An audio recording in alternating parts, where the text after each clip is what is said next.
Everybody for joining us this evening. This is November's Toronto Product Management Association event in partnership with TorCHI. I would love to invite Paul McInerney up to say a few words.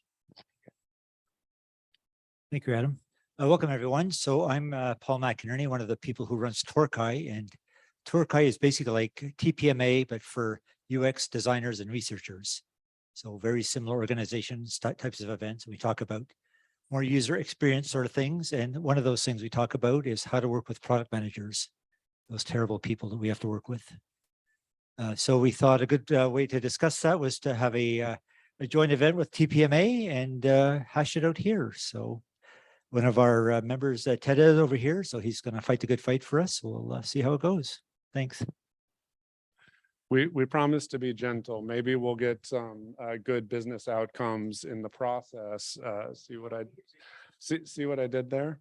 All right, so we'll see. I have to play a few different roles. We're mildly understaffed this evening, but thankfully we have all of the speakers. Oh, all right. We're you know, we're gonna get right to it and a little bit peppery. So let me make a few quick introductions.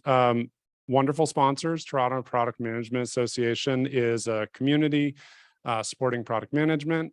We sometimes think about design and user experience, which is a good thing as a product management group.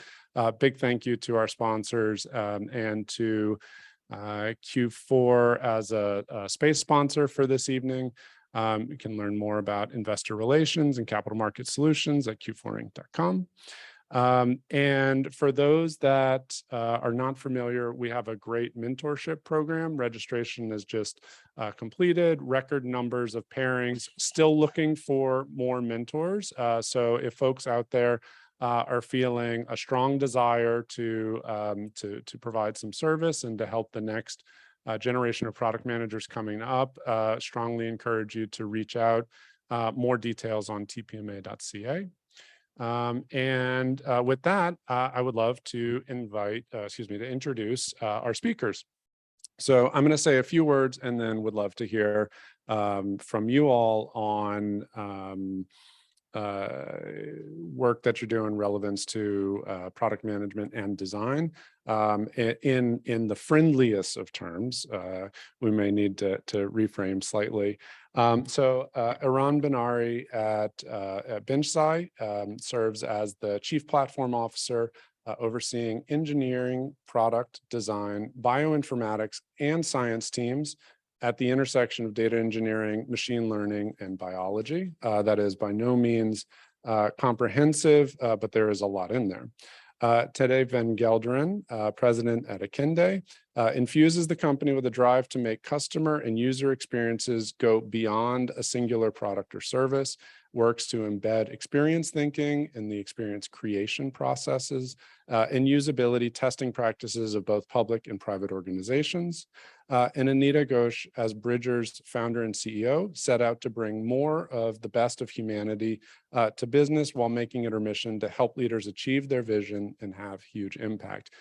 Big round of applause for our speakers for joining us this evening, please. Brilliant. So warming up, not only in the conversation, but also figuratively, we may need to grab some fans. It would be great to know you all a bit. And would you tell us about your current pursuits and help us understand your current relationship between product management and design? Yeah, for sure. Hi everyone. I'm Eran.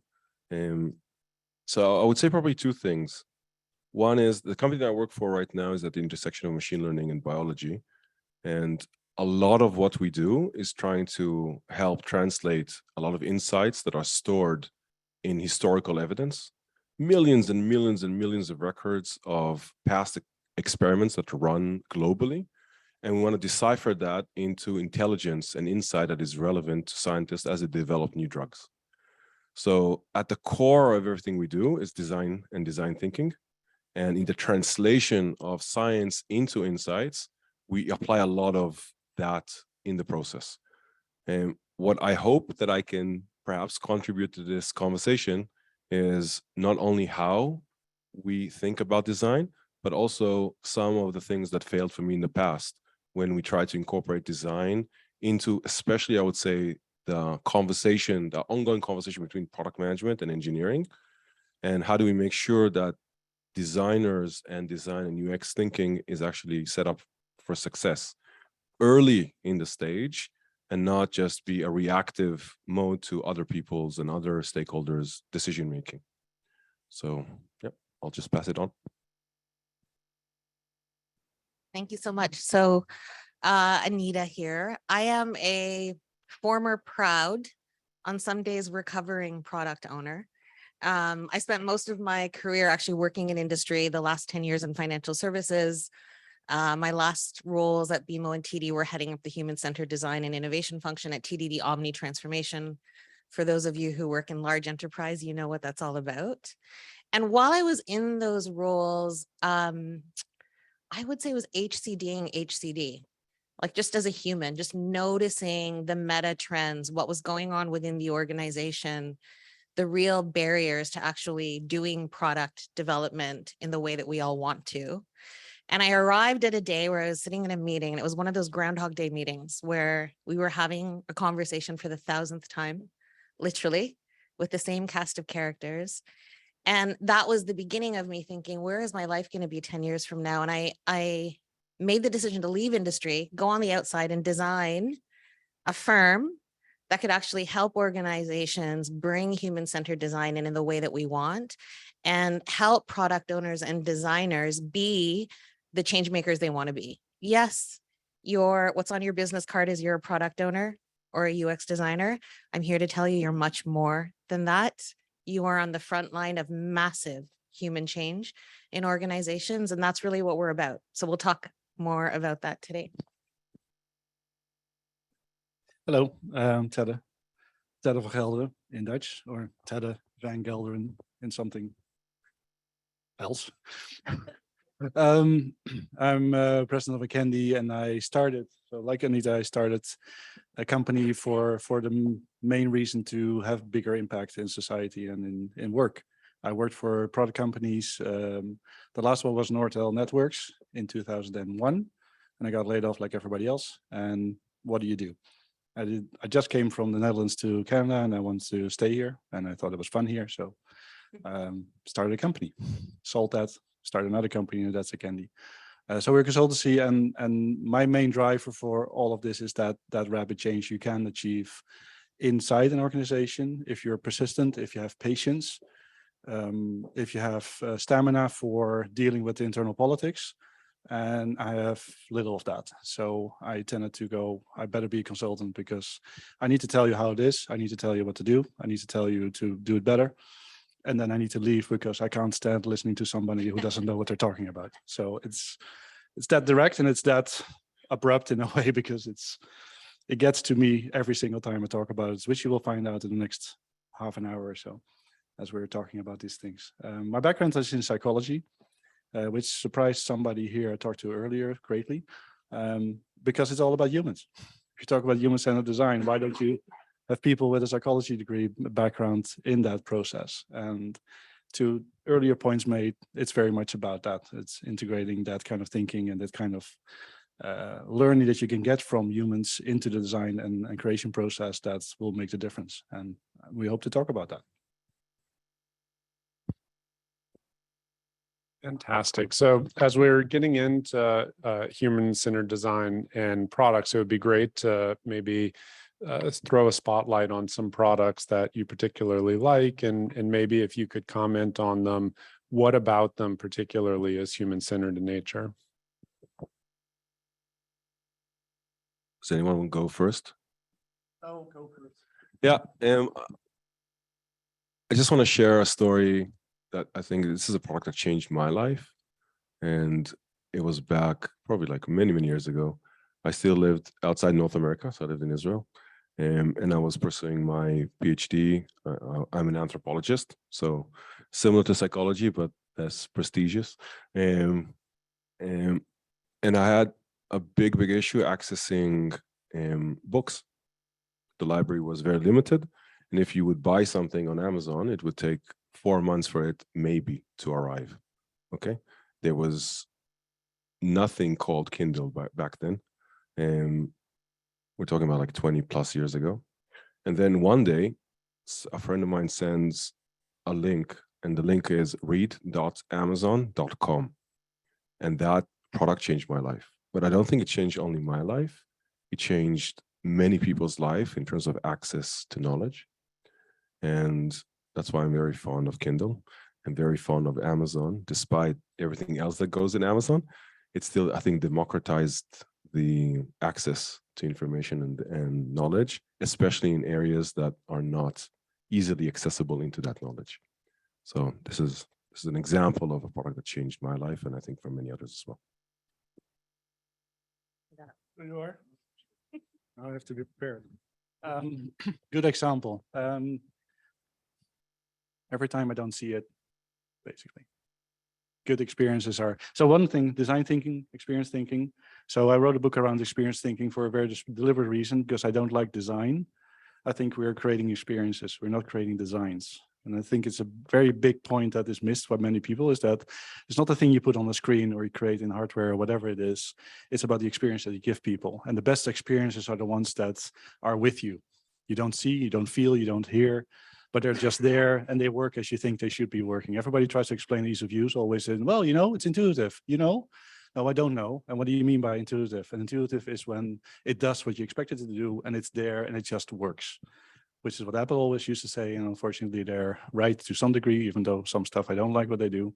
But it's about that. And I think so any experience that you see around you that doesn't involve effort, that doesn't involve thinking, that doesn't involve any extra action, I think that is a good experience, and it's everywhere. And then so an example for me is Presto. Presto, most of the time, almost always works until it annoyingly doesn't, because it tells you don't have enough money on your card, and then it gives you that annoying beep. But otherwise, it's always there. And I went to Ottawa 2 weeks ago, and lo and behold, they also have Presto, which I thought was amazing. So I was really happy to walk into that OC Transpo car, and it just worked. And say, hey, cool, this is amazing. And so experiences that you don't see, that's the best. All right, I have two stories on two different ends of the spectrum. For me, great application of human-centered design is something that shows me that there's a deep understanding of my experience, that really knows and anticipates what I'm going to need. So about 5 years ago, my mother was diagnosed with cancer, and she was a patient at Princess Margaret Hospital. And if anyone has lived through that journey of having a family member go through that experience, you know, it is a very complex journey. You are navigating multiple application systems and people and trying to integrate systems. And what struck me about that experience is because those practitioners on that oncology team really lead with empathy, they understood what the peak points would be, where the pain points would be, and they actually designed experience around that. So the first appointment's always the hardest appointment, when you know you're going to go there and hear a diagnosis or prognosis, perhaps the worst case. And they designed the entire interaction to be as gentle and loving and supportive as possible. Also, my mom actually passed within 3 months of her diagnosis, and how they ended it signaled to me that they really understood, as the person left behind, what I'm dealt with. And so I was appointed someone who was sort of my caregiver after that process, to navigate the complexity of living with the reality that there's cancer in my family. And why that example is so profound to me, I'm going to nerd out for a moment. Do we have designers in the room? Any designers here? Okay. So some of you may already know this, even some of you product owners might know this, but often when we're doing the work of design and journey work, we apply something called the peak end rule, which is a psychological heuristic. And in that heuristic, what we know is that humans largely remember experiences based on how they experienced a peak, whether that was a high peak or a low peak, and how that experience ended. This is a hack, by the way, in product design.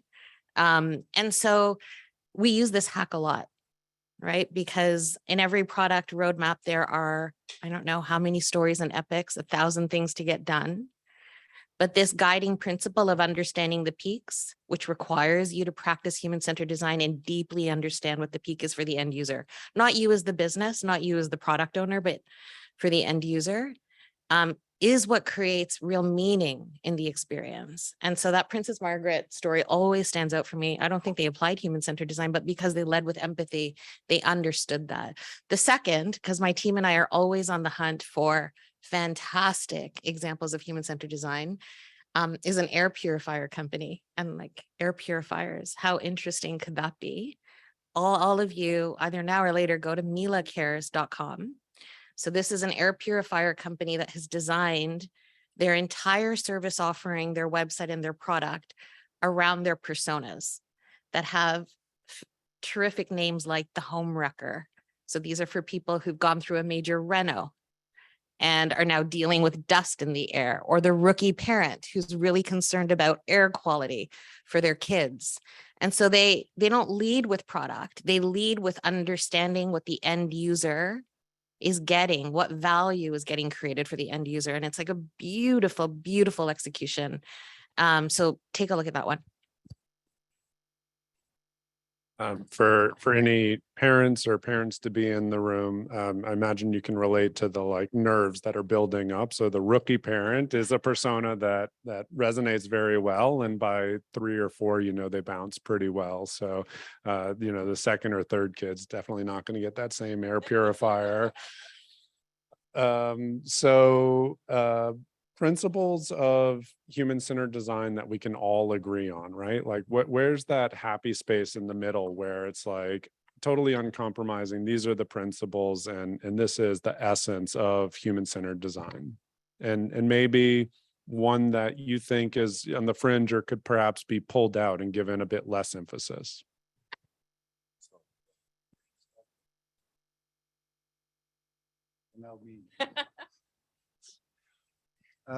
Essence of human-centered design. If you look at it from what we try to do, what we try to avoid, which is we try to avoid basing and building our designs, our products on assumptions, which I think a lot of people would agree with and say, well, that's not a good thing. Let's not have assumptions about how people use it, who they are, what they do with it. The trouble with most design processes is that they have an emphasis on listening to and involving the human in that process at the beginning and at the end. At the beginning, when we say, hey, what do you want? And at the very end, when you launch the thing. And so I would say the core principle of human-centered design is about including that human throughout that process, not just at the beginning, at the end, not bookend it, but make sure that you're involving that person throughout the whole process. Listen to them, learn from them, involve them to a degree. Not as designers though, not a fan of co-design, because why do you get people that are your customers to design the product for you? Makes no sense to me. It's like you're joining in with the plumber to go, hey, let's plumb together my house because we're co-designing together. Doesn't make sense. But otherwise, listen to them and learn from them because they have so much to tell you as you're trying to figure out the solution to your problem. That would be the essence of human-centered design.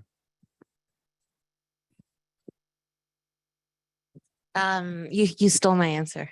I'm going to build on that. I also believe empathy is at the core of human-centered design. But what does empathy look like behaviorally for a product owner or designer?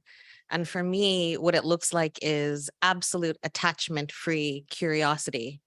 With a lot of empathy and love, literally. Your job is not to use human-centered design as an evaluative tool. Your job is not to use human-centered design to prove how right you are.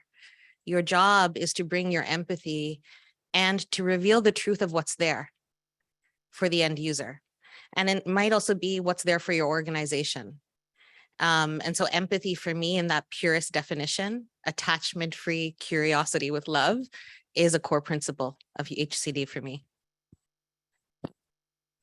I think it's a set of methodologies that one can apply, regardless of your functional area, to ensure that you constantly keep humble about your assumptions and predispositions, And always remember that you're probably not your end user. I think it's a combination of a variety of qualitative research methodologies. I think in recent times, we're also starting to see much more quantitative starting to come into the space, which I think is very exciting and very helpful, especially in connecting those practices with what makes the most sense for the business and helping translate that back and forth. And what I think is core is, as everybody said, it's the empathy, but it's and the curiosity, but it's also it never ends. There's something about this notion of we will never know enough about our users. There's a tipping point where you feel that you know enough, to make a conscious decision that is not based on your own, right, assumption.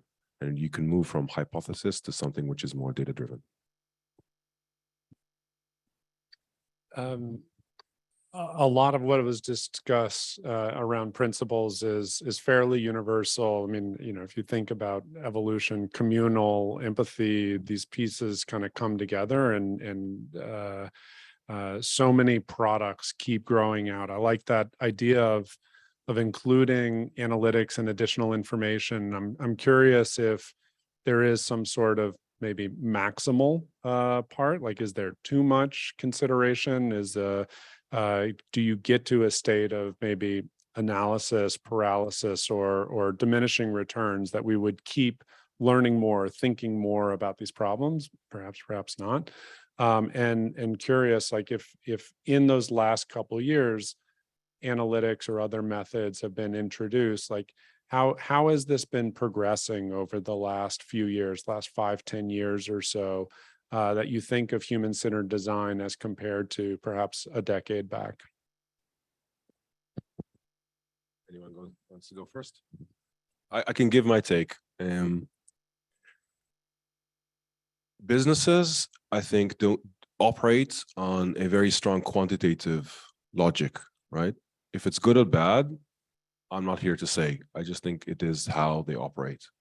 Either through the CFO office or the CEO or the VC, no matter what, show me the numbers, right? It could be revenue numbers, usage numbers, adoption numbers, growth numbers, doesn't matter. What I'm seeing, and I was actually very happy to see some of the strongest HCD proponents like Jared Spool actually writing and advocating for the quantification of human-centered design. Because I think the moment you're able to translate something, for example, if you map out a user journey and you see a frustration that comes again and again in user interviews from users, and you go to your product manager, you go to your CEO and you say, like, we have to solve this. And they go, here's a backlog of other things. Why should I prioritize this?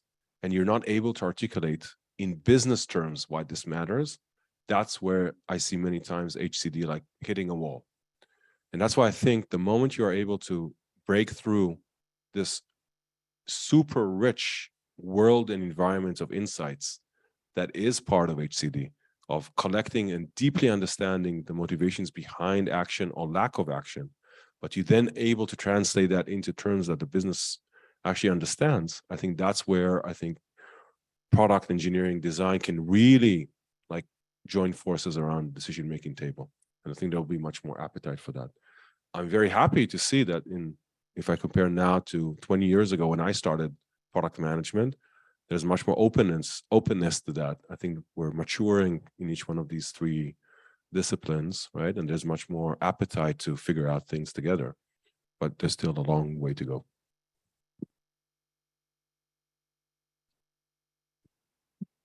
I think HCD gets a bad rap from people who don't understand it. I think for stakeholders who are not close to product design and UX and research, there is this quantitative bias. We live in a world where systems look for specific indicators of progress, and the outputs of HCD don't often fit that bucket. Our response to that at my firm is we very intentionally reframe it, and we prove the reframe. So, we talk about human-centered design being a data-driven, human-centered process. And just as you heard, if you look at a typical journey, you are gathering mountains of metadata in an experience and doing user research across many participants over a long duration of time. You're actually gathering lots of data that's showing you signals and patterns that are informing better choices in your design. So it's really incumbent on us to tell that story and show that. And so, small tactical things that we do to actually have this breakthrough happen. I mean, one of the interesting innovations of doing human-centered design work in COVID is it was all virtual. So we were all using Miro or Mural, and that actually made it quite easy for us to visually show the power of stickies, right? Qualitative feedback, that metadata in a journey, getting clustered and coded and organized as patterns. And so now very intentionally, when we do updates specifically to the C-suite, we walk them through the Miro board and we show them the data. And sometimes we'll say there's, 1,500 pieces of metadata here from those 20 interviews we did.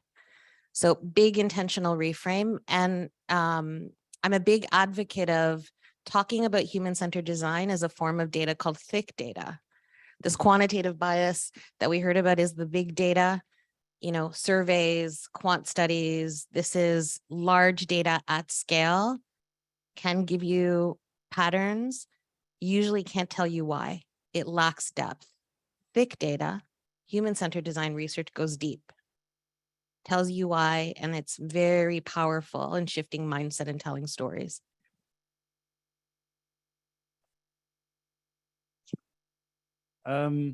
Yeah, all that. Two thoughts. One thought is, yeah, I already mentioned just the whole analytics around it. I often tell teams around, people talk about quantitative research, and they talk about numbers. Say, well, qualitative is low numbers, quantitative large numbers. I would like to rephrase that in the sense of saying it's about identification and quantification. So qualitative research is about identification. Very often we look at analytics as a way to quantify what we think we have found, but we don't even know if we're looking at the right thing yet. And that's what identification is about. And that's what qualitative research is about, is just ask the question. Because very often we just didn't ask the right question. And let's not rush to data and big data and analytics and all that if we don't even know what we're looking at. So that's one thing. The other thing around just analysis paralysis and those kind of things. I find the triangle, the very typical quality, time and budget as the 3 parameters for success. I would say that any product owner and any product manager would work with 4. And I would say the 4th one is get to market. Finish, ship something. I don't care what it is, as long as you ship something. And I think that's number 4, which overrides the other 3. So when you look at UX or when you look at design, we love to do the best we can. We don't have infinite time. We don't have infinite budget. We will sacrifice quality. We will sacrifice time, even, and money for this ship it something. Because that's ultimately, I would claim, most teams, most companies, most organizations have that as their first and foremost success metric. And so that stops that. And I think it's bad. Yeah. But it's also good because it makes the challenge to say, well, sorry, you have to do it. Sorry, you got 4 months. Go figure it out. Do something. I think that's a challenge that we all like, in a way, and that will make us better in making smart decisions around what method to use and how long to futz around with another set of wireframes or figure out more research. I think that stops that, and I think that's in of itself not even an unhealthy thing.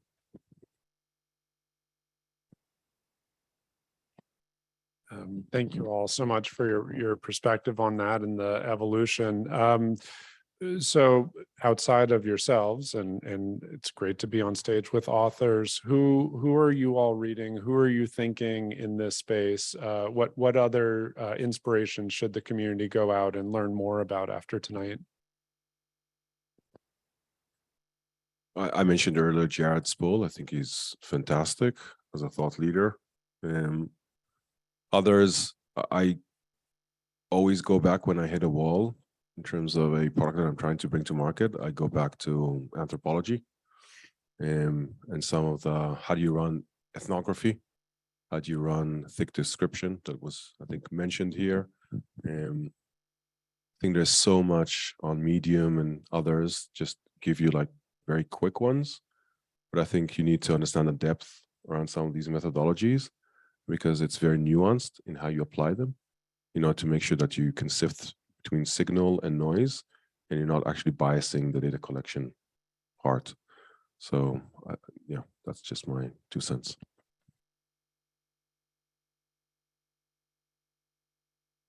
My greatest source of inspiration on HCD is the people that I work with. Like those who don't understand, who don't get it. That's an HCD project in and of itself. Like to come to the table every day and to flex the muscle of human-centered design by recognizing that you are facing resistance every day. And the only way to break that resistance is to understand the perspective of the end user, whether that's your product owner, the business owner, the CEO, and come back to your team and think about how do we frame, how do we position? What is the benefit that we can communicate? And I say that that's like a daily source of inspiration. It is, because it's a challenge. And when you start to do this, you will have these moments of awakening in people. And that is so much fuel to keep fighting the good fight. So yeah. Yeah, all that, I think. Another thing I would add to that is I'm always amazed over the years how many people come up with the same ideas and with the same principles and with the same process steps that really are very, very similar, but are done in education, or they're done in software development even, or they're done in name other areas. Anthropology is one, just research. So many people come up, physics. So many people come up with the same ideas. When you step one step back, you go, what are we trying to do here?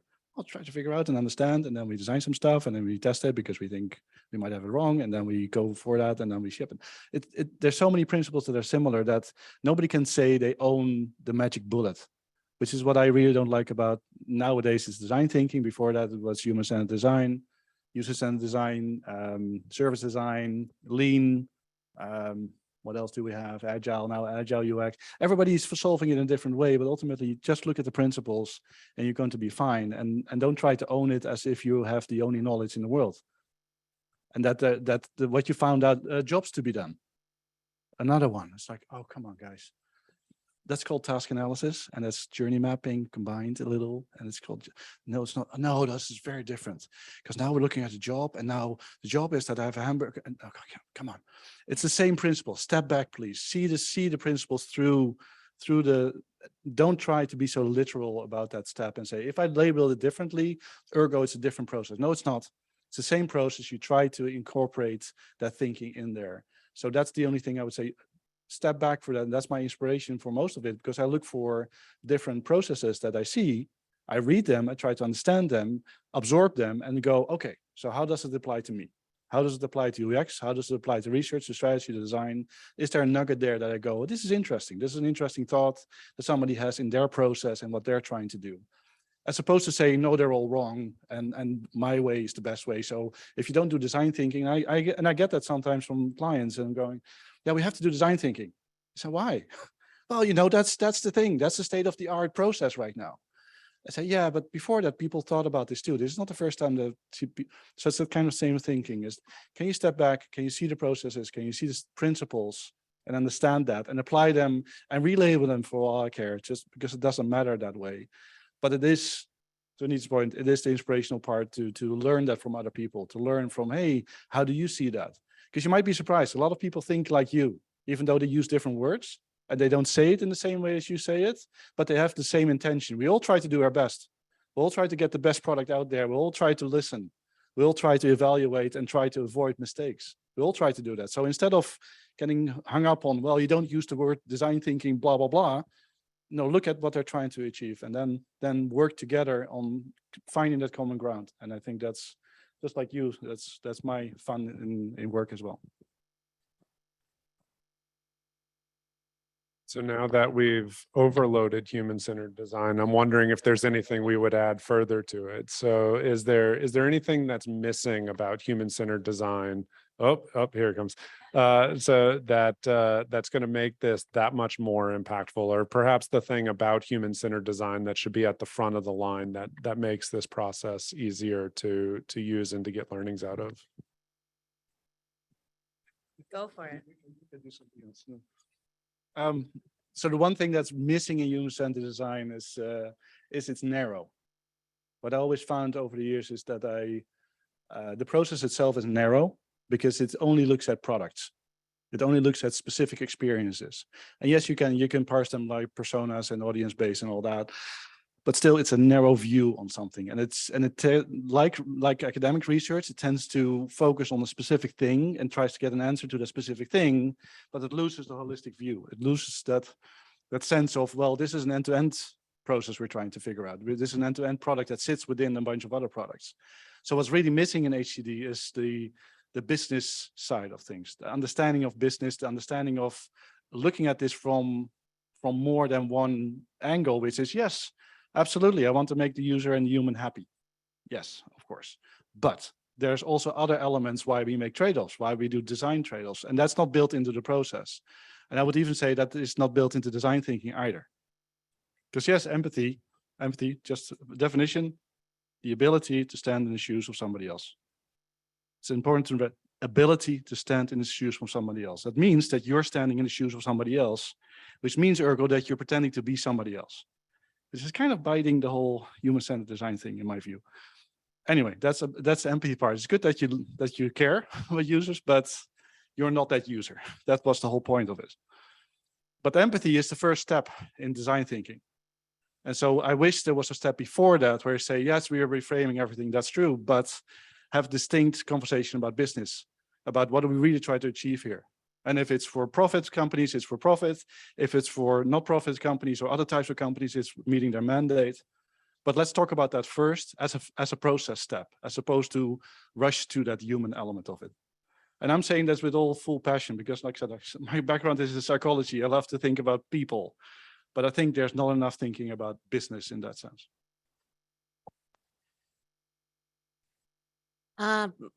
One of the evolutions we've taken internally with our clients is to broaden the lens beyond the human end user involved. We talk about, instead of UX or CX, CHX, which is the connective human experience. So, building on what you're saying, the user who's interacting your product is living within a system, a life, an interaction. And if you're in an organization where your product is getting delivered through other channels and other stakeholders, those humans are also vitally critical. We do a lot of work with financial services organizations, and we have amazing product owners who are building digital products that have to get marketed by other functions, that are sold often through face-to-face sales channels. And it's amazing how many times this fantastic digital product completely falls down because the CHX wasn't considered. What's the connective human experience around that product that ultimately delivers the end user experience? So that's the first thing I'd change. You got to widen the lens on human-centered design. But, there is no definition of human-centered design that I've seen in any textbook that says it has to be narrow. It's something that's happened in response to the business demand for progress and specificity. And so we as designers and product designers should be HCDing our own process. We should be challenging the limitations of how we practice this work and always expanding and making it better. The second thing that we're giving a lot of thought to is purpose-centered design. We are living at a very interesting time.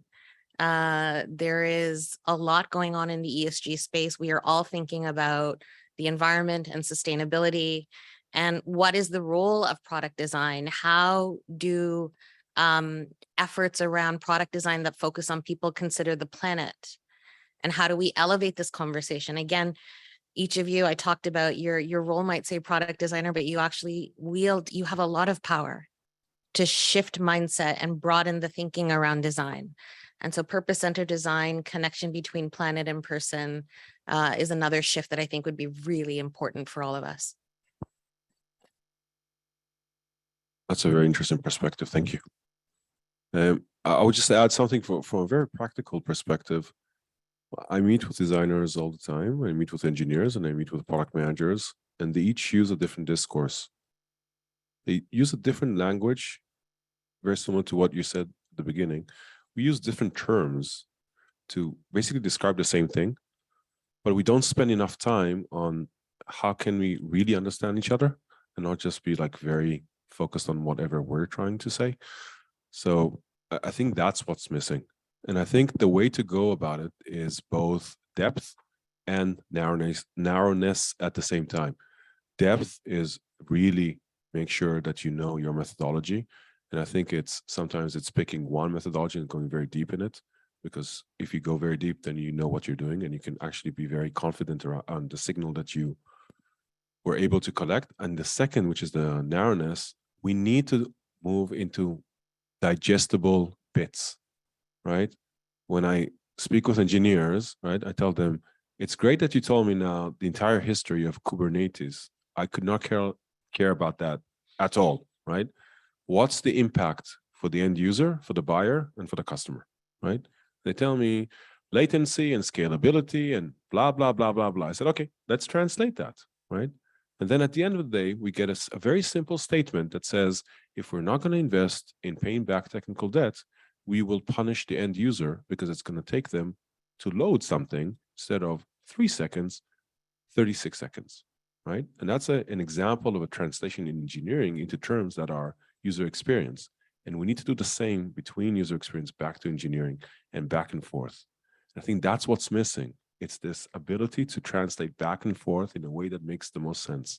I completely agree. People come with best intentions and they also grow in a functional area, right? And then they take on the rituals and the discourse, but we build products as a cross-functional unit.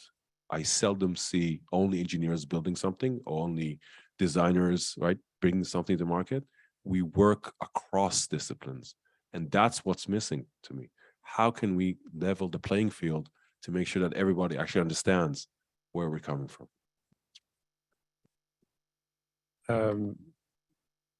Wonderful range of opinions there. I want to pivot on this last point and getting other people on board with us, whether it's to allow, to accept, to use this human-centered design process when we are speaking different languages, or when we have different motivations, or when we have different kind of sensitivity to time or to perfection. How do you get everybody aligned around putting some faith in the process and then executing it holistically or to the appropriate degree?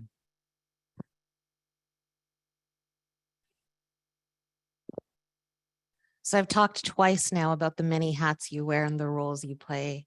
There's a balance in what I'm about to say, but if you embrace your role as change maker, as educator, as visionary leader, shifting mindset, sparking movements internally, part of what you have to do is teach with a lot of empathy, to be very inclusive and bring people in. And some organizations do this very well, and some organizations do this just atrociously bad. Many organizations have design functions or innovation functions that are quite incubated. It's like the cool kids in the corner working on interesting things that nobody knows about.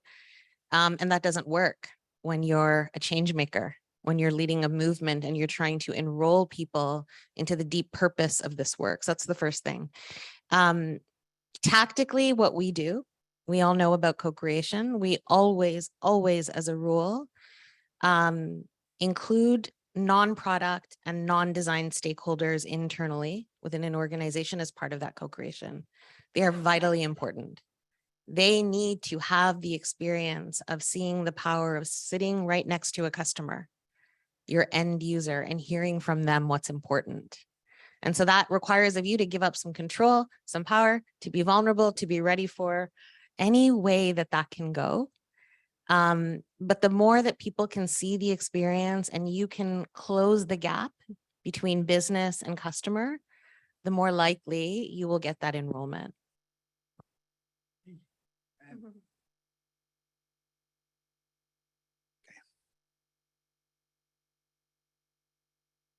How to get people on board. Common sense. Really common sense, just logic. Why wouldn't you do this? If what I said earlier, if that's all everybody's goal is, hey, we try to get the best product out there possible within the limits we have. Why wouldn't you try this stuff out? Because we know how to fail, which is based on our own assumptions and are based on our own opinions. Well, why wouldn't you do this if that's the case? Yeah, well, we don't have time, we don't have the money. Well, that's a planning issue. That's not necessary. Let's all agree on that this in principle is a good idea. And then trim it down because of realities of the business. And that's what I always like to start with, because a lot of people cannot disagree with the idea of what this is, what human-centered design is about. It makes sense. It's about us. Ultimately, it's in the hands of a user, of a customer. So why not get them involved somehow? That's one thing. The other thing is proof by seeing. I've seen many teams and many critics change their tune when they participated in the process, which is a little bit different than the co-design part, which I kind of, like I said, I'm not a big fan of that, because I think you can get there in a different way, even in quote unquote better way, which is more like anthropology, is to actually get out there and see what people are doing out there in the field and bring them, your designers, your BAs, your product managers, your product owners, bring them all out in the field, see what people are doing, understand fully, and then go back and so let's solution this thing for that person. And I find many teams and many critics are persuaded by that. If they finally get out there and they see what they can learn in an hour or 2 or 3, half a day, it's astonishing. And they go, yeah, we should have done this 10 years ago. Yeah, I know. And so let us do it now. So it's proof by seeing it happen and proof by seeing it. And I think co-design is getting there to a degree, giving you some flavor of that. It's better than doing it by yourself for sure. But I hope that we also get out of the building and see that, because apparently it's a big hurdle, this window out there, that to get in on the street and be there, it's a big deal for a lot of people to actually go out and meet them and say, well, it's the same. You know, I know what it's like. No, you don't. You haven't been there yet.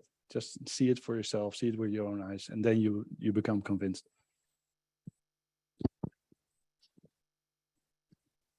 I believe that there are certain people that we will never be able to persuade, no matter what we do. No matter what we do, they're so stuck in their own ways and they think they know best. And some of the founders that I work with in the past were like that. And no matter what I try to do, including bring research to the table, take them out to the field to meet end users or potential prospect users, they always came back and said, no, that's what I had in mind in the first place, and I'm going to tell you exactly what to do. I think it really depends. I think that's the point. And I think what we are able to do is to map out the organizational landscape and identify opportunities for us to leverage this type of methodology to actually bridge gaps in the organization. And I'll give a very specific example. For example, if you found, this example happened to me multiple times. We're building a new product, you're bringing a new team to form well together. What's the best way to build trust between people? You throw them a problem, right? That's usually the case. I actually think going out to the field and speaking with users is much more effective, because when you just throw them a problem, they are not forced to actually go out of their way and out of their ways of conduct, right? Because I then play my role as an engineer, I play my role as a product manager, I play my role as a designer, and everybody does whatever they're supposed to do. If you push them to go speak out and speak with users, they're actually being pushed out there of their functional role. And the moment that happens, magic happens. And I think that's where I think a lot of good things can, right? You can actually transition change. The problem is, it really depends on the broader organizational acumen. And I think that's the place where a second mapping exercise can be very helpful. Map who in the organization can be your partner.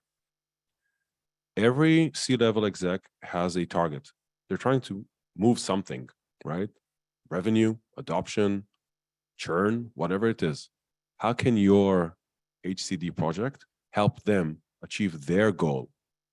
And how do you translate that?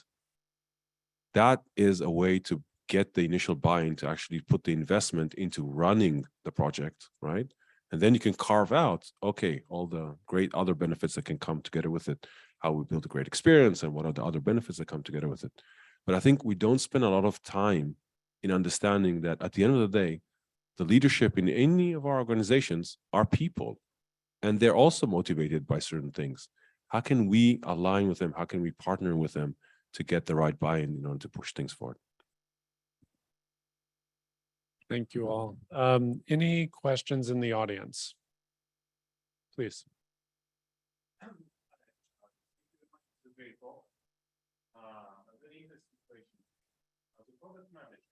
You have two features.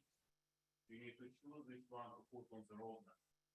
One feature is very high on monetization, very low on EQ, very low on being human-centric.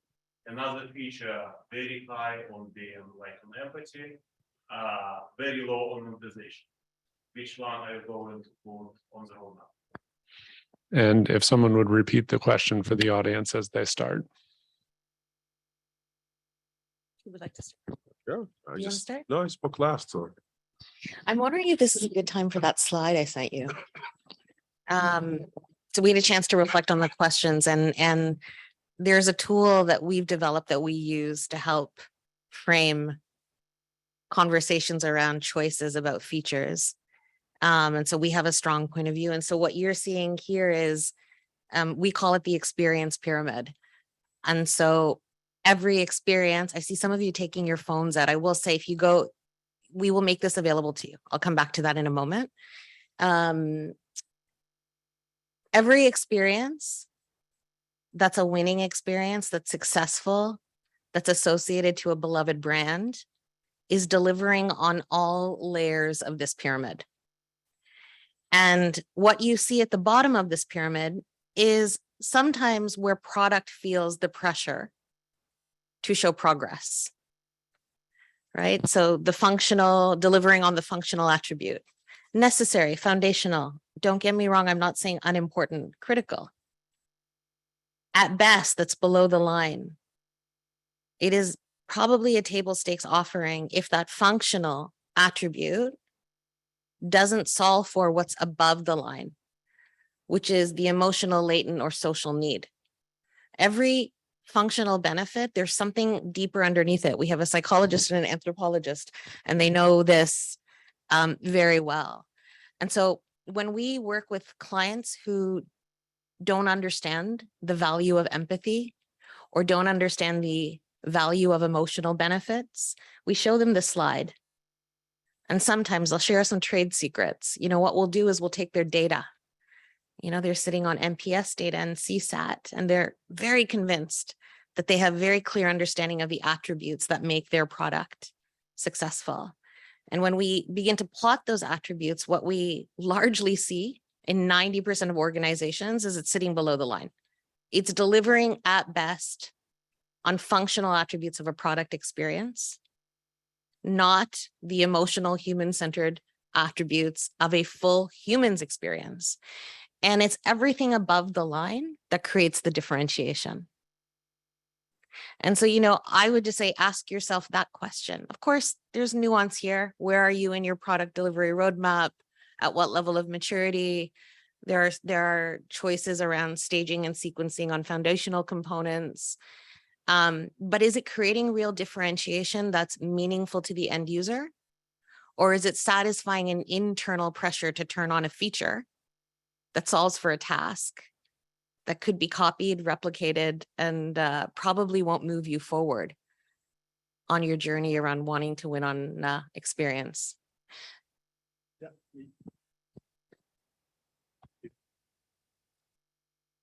To build on that and just use something like this.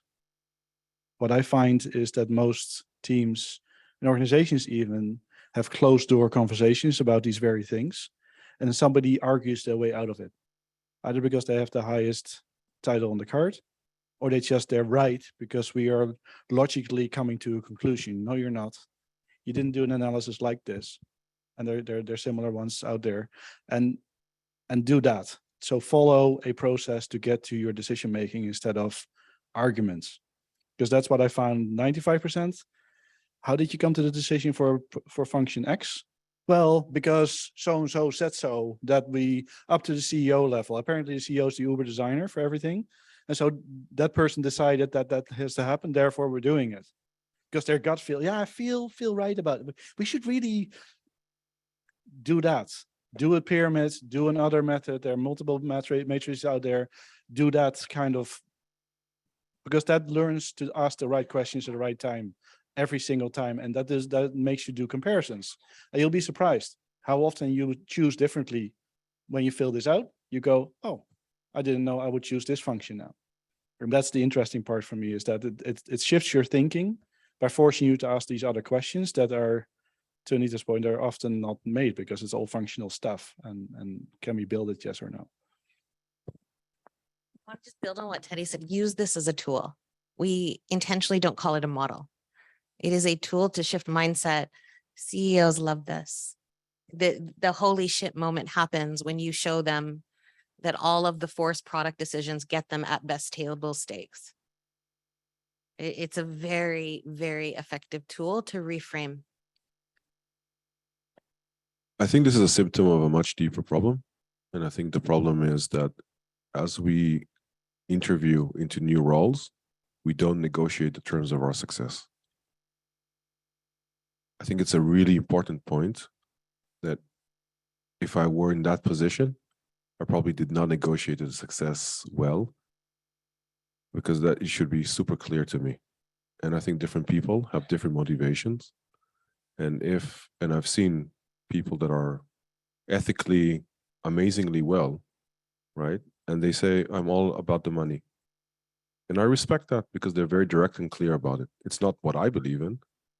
And then they negotiate that into their next role.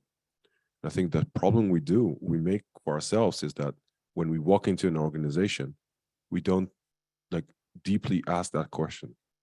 And then there's lack of clarity within the organization around what's more important, because it depends on who you ask in which functional team. And if you ask a designer, of course, it's what do you mean? Of course we need to do that. And if you ask the business person, of course we need to do that. And then there's a clash between the different functions. And that creates, I think, a lot of frustrations on many fronts. But for me, at least, and I think this is part of the role of every good leader, is to say, at this point in time, the life cycle of this particular product, this is what's most important. And it should cut across all functions. And at this point in time, when we're driving towards adoption, nothing else matters. And everything should be to the adoption. And later on, when we need to monetize, that's what should count the most. Now, there may be levers that we can pull out of user experience that ladder up into better monetization. But a single lens of seeing through what's most important for a product is critical. And I think that there's a lot of lack of that in organizations. But I think it's everyone who interviews for the next role should ask that, because then it becomes very clear. And then there's no situation like a binary in that sense. Can we get a huge round of applause for our panel?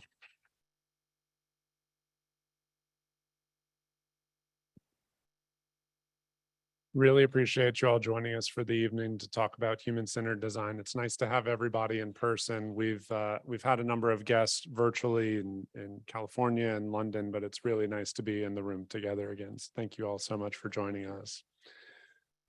So a couple quick comments before we wrap up for the evening. We have a book club in the Slack group. TPMA is free membership. Everybody gets invited into the Slack community. If you all did not join as part of this evening, please do join, and would be wonderful to continue the conversation there. Share out the pyramid and others. I know there were some questions that came online and from other folks, so it would be great to continue the conversation. Jenna is in the room. She's organizing our community book club, 0 to 1, so around startup. I got I was laughing about your comment earlier. I have a lot of very strong feelings about Amazon in the negative sense. And Toronto Public Library gives you a Overdrive subscription with the Libby app, and you can get all your audiobooks, and you don't need to subscribe to Audible for most books out there. And sponsor your local library. So I got 0 to 1, and it was talking about the need for innovation and how wonderful technology is, kind of riffing on today's comment earlier about design should be pervasive. It should be an amazing experience, and you don't even need to think of it as design. I often relate to that from the technology perspective, right? I love technology where it's just solving a problem, and the technology was underlying, it was pervasive throughout all of it, and you have a great experience. So 0 to 1, join us in the book club channel, and bring your questions, and let's get a nice discussion going there. Next month, we're going to have a holiday social, no programming, just networking, and some fun activities. So come and hang with us. And then winter and spring programming will be forthcoming soon. So with that, one more round of applause for our panel. And have a wonderful evening, everybody. Thank you.